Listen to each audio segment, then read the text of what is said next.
Reaching a level of bliss that only few could obtain, Gojo felt completely at peace with the world around him.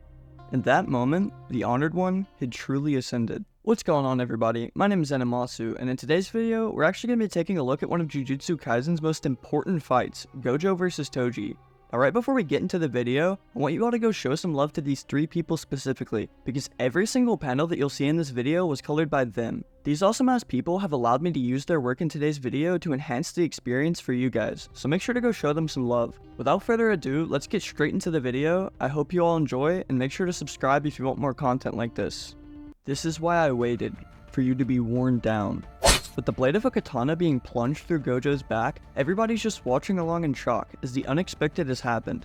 Toji had managed to catch them all off guard within the Jujutsu high barriers, where even Gojo wasn't ready as he had his infinity down. Then reactivating it, however, Toji is sent flying into the air from Gojo's Limitless, which also gives Suguru the perfect opportunity to summon his Hookworm Curse. Falling from the sky after Gojo's little repulsion, Toji is left helpless to dodge this attack, with the Hookworm Curse actually swallowing him whole.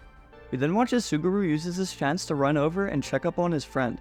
However, all he's met with is a palm at his front. It's fine. As Gojo looks up at him, he begins to explain that his curse technique was in fact not activated there. Luckily for him though, Toji had managed to miss any of his vital organs, with him also reinforcing his cursed energy to negate any further damage. Kind of like a safety pin going through a knotted sweater. That's the way he explains it to Suguru, assuring his homie that he's perfectly fine. Gojo continues on to even say that Amanai is their one and only priority, as he assures Suguru that he can handle the Toji situation while he delivers the vessel. Just then, the Hookworm Curse spirit begins to jolt a little as Suguru leaves him with his parting words, "Don't let your guard down."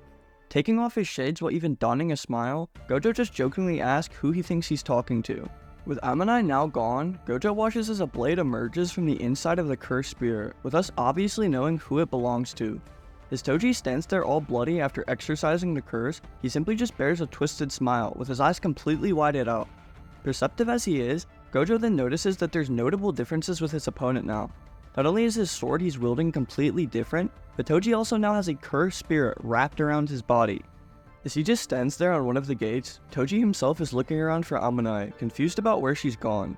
Continuing on talking to Gojo though, he actually says that he must be rusty, because he was going in for the kill with his previous attack.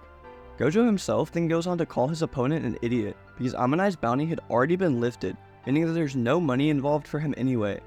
Little did he know though, Toji was actually the person who put up and took down that bounty. In a pretty strategic decision, the bounty had been put up and set with a time limit in order to trick Gojo, by giving them the illusion of an end goal.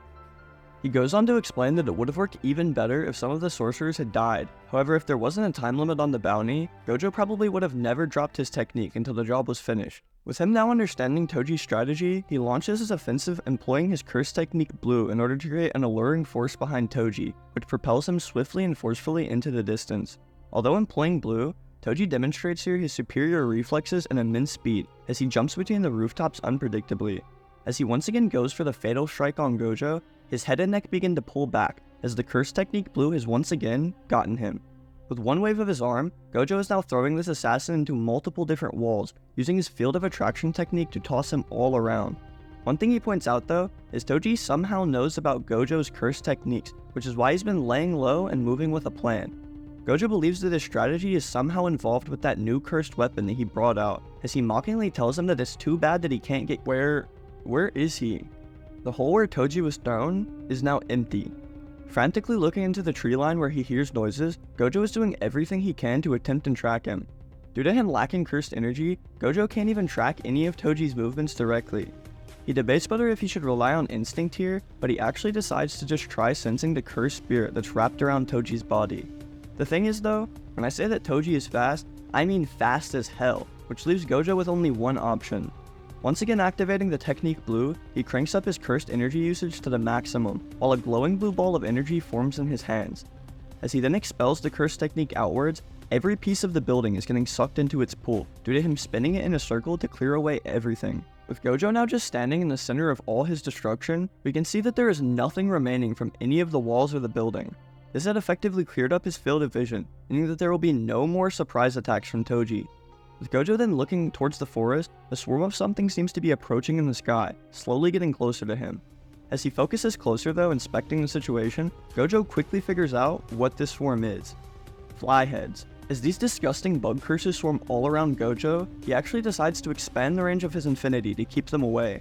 Thinking back to how Toji pulled out his weapon before, Gojo comes to the conclusion that he must have been storing them inside of that cursed spirit, with him now using them like a shaft grenade. Due to the skies being filled with spirits all around, Gojo's view once again is blocked, leaving him unable to locate Toji. He begins to think about using blue, however he quickly realizes that the assassin's target still may be Amanai. Turning his head to look back, Gojo has suddenly put himself in the worst possible scenario. With Toji crouching down behind him with a jagged blade in hand, we actually find out that this is not some normal blade. Even Gojo knows that this blade is bad news, as he is detecting foreign cursed energy output since the moment that Toji swung it. With the Infinity Sorcerer now being on the defensive, Toji plunges his blade straight through the neck of Gojo while staring in his eyes with the most evil grin on his face. Now the interesting thing here isn't the name of the weapon being the Inverted Spear of Heaven, but rather its effect. Forced stoppage of a cursed technique. With Gojo looking awful as he tries to grab for the blade, Toji shows him absolutely no mercy here, taking only one final look at him. With him then ripping the blade down his opponent's chest, Toji seems to be having an amazing time here, with that evil grin still smug on his face. Now Gojo's face on the contrary is one of terror and pain, especially since Toji isn't even done piecing him up. Slamming the blade 4 more times into Gojo's leg, the scene is about as bloody as they get, as we can literally feel the sheer intensity of the evil. As Gojo falls forward, Toji finishes the job with one final stab to the head, leaving him completely confident that the kill is confirmed. As we're then shown a shot of Gojo's body laying dead in the background behind Toji, the renowned sorcerer killer feels like he's once again remembered how to kill.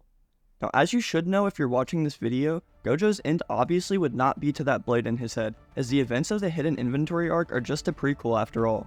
Thus, fast forwarding a little to Gojo and Toji's second meeting, the two once again stand face to face, believing that their battle has only just begun. With Gojo spreading his arms out to respond to Toji, we can see that his shirt is stained all over from his dried up blood. He also seems to be very different from before, as he's literally laughing maniacally into the sky. Now this is actually due to him awakening his reversed curse technique that allowed him to heal all of his previous wounds.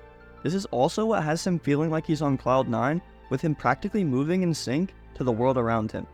Anyways, Toji then suddenly grips the blade tightly while he's dashing forward, bloodthirsty for even more suffering.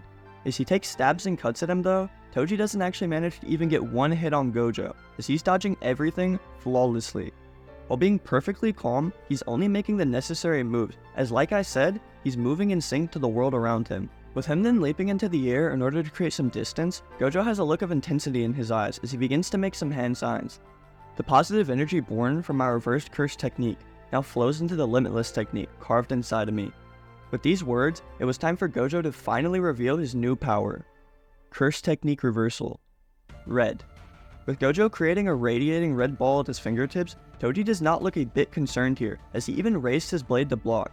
Even with his strength though and his attempt to block, Toji was thrown all the way into a building's wall, leaving him even more pumped up for this fight to continue. Funny enough, Toji even goes on to stretch out his arms and his back here, just to confirm that he doesn't have any broken bones. With him luckily confirming that he's all fine, Toji's actually then able to deduce exactly what the energy wave was, already having some knowledge on the cursed red technique. It's not just the red technique however, because it seems as though Toji already knows Gojo's entire damn arsenal. 1. The power to stop motion, which is his neutral limitless. 2. The power to attract, his limitless blue. And 3. The power to repel, reverse curse technique red. With Toji just casually listing them all out, we actually begin to see him tighten and spin his chain weapon as he confidently assures himself of this crazy statement. None of them are a problem for me.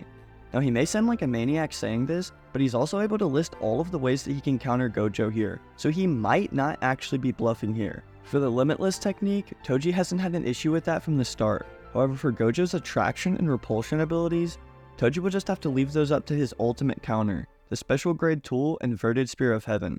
Now even after all of those assurances to himself that everything's okay, it took only one look from Gojo's awakened eyes to send a chill down his spine. With Toji actually donning a face of fear for once, this uneasiness. He knows something isn't just right here. Being an assassin with nerves of steel however, Toji just decides to calm himself down with one last assurance here, as that same demented smile once again returns to his face. With him then thrashing around his other special grade tool, the Chain of 1,000 Miles, Toji is confident once again that he will kill this gem here, that he will kill Gojo. This uneasiness. As that phrase once again repeats itself inside of his mind, Toji takes a look off into the sunset to see what the source is of this feeling.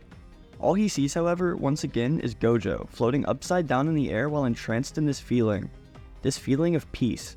As he's just floating in the air while thinking to himself, this parallel that is presented here is what truly makes this scene so impactful. In this intense battle where he literally just died, Gojo is now floating peacefully in the air, apologizing to Amanai in his bloodstained state. Thinking back on the times that they spent together, Gojo actually states here that he's not even angry for her right now, nor does he feel vengeful when literally fighting her killer. All that Gojo is focused on at the moment is this feeling around him, this pleasantness of the world itself. Throughout the heavens and the earth, I alone am the honored one. Now, on the contrary to Gojo's Buddha-like peace, Toji is actually ripping the literal ground into pieces as he's smashing his chain weapon all around him. With the destruction creating a cloud of dust in the air, we could also see the immense amount of chain links that are surrounding Gojo, with Toji attempting to precisely control them. With a then quick pull of the chain, Toji has sent the inverted spear of heaven spiraling up into the air as Gojo watches it emerge from out of the rubble and the dust. Mid-air, however, the chain spear begins to curve its way towards Gojo, with a short metallic hiss following it closely behind. Now Gojo, on the other hand, simply looks unbothered in the air as he's creating yet another hand sign by producing a purple light from his finger. Innate techniques like those that he possesses are passed down from generation to generation and come with the benefit of pretty much having how-to-do manuals. The only downside of this, however, is that the word will always get out about these techniques, meaning that opponents or any opposition can easily prepare themselves. Gojo guesses here that Toji must be from one of the big three sorcerer families, due to his knowledge about the red, blue, and his limitless. He goes on to say, however, that this technique, even within the Gojo family, is only known to a few. Motion and reversal. It is born by colliding both infinities, creating an imaginary mass that then rushes forth. As both his red and blue techniques seemingly meet one another, the overlap of the two has birthed this secretive technique right here, as Gojo prepares himself to fire it off. Hollow technique. Purple. In one single moment, a purple ball of energy has been let off from Gojo's fingertips, with its target being none other than Toji himself. This uneasiness. With this phrase now making its final appearance, we begin to see a short little flashback of Toji, as he's exclaiming that he doesn't work for free. Well, that's what Toji would normally say before running from a meaningless fight. However, the power of the Limitless stood before him in the vessel of Gojo. Being the greatest sorcerer alive at that time, Toji wanted to discredit him. He wanted to crush it. Deviating from his normal ways of ignoring his pride and being overly cautious, Toji had changed from his true self here in his chase of self-affirmation. With us then seeing the toll that Gojo's purple took on him, Toji even knows himself that he had already lost the moment that he once lost himself. And maybe is also the fact that half of his upper torso is missing, but that's light work. Anyways, with Toji being in his mind for his final thought, he asked if he himself hadn't once set aside that petty self-pride. The path that he had chosen would leave him neither proud of himself nor anybody else in this world, or at least so he thought. With an awakened Gojo then landing back down, he actually goes on here to ask if Toji has any final words, being the decent guy that he is. Staring back with a smile, however, Toji ultimately decides that he has nothing to say. Not a single thing. Just as he's saying this, however, the memory of a child once again pops up into his head, which seems to have an effect on Toji once again. He then goes on to give Goji his true final words, stating that in 2 to 3 years, his kid will be sold off to the Zenin family, and Gojo can do as he pleases with this information. With that, Toji the Sorcerer Killer is completely lifeless, with his body stood in front of Gojo, still holding his weapon.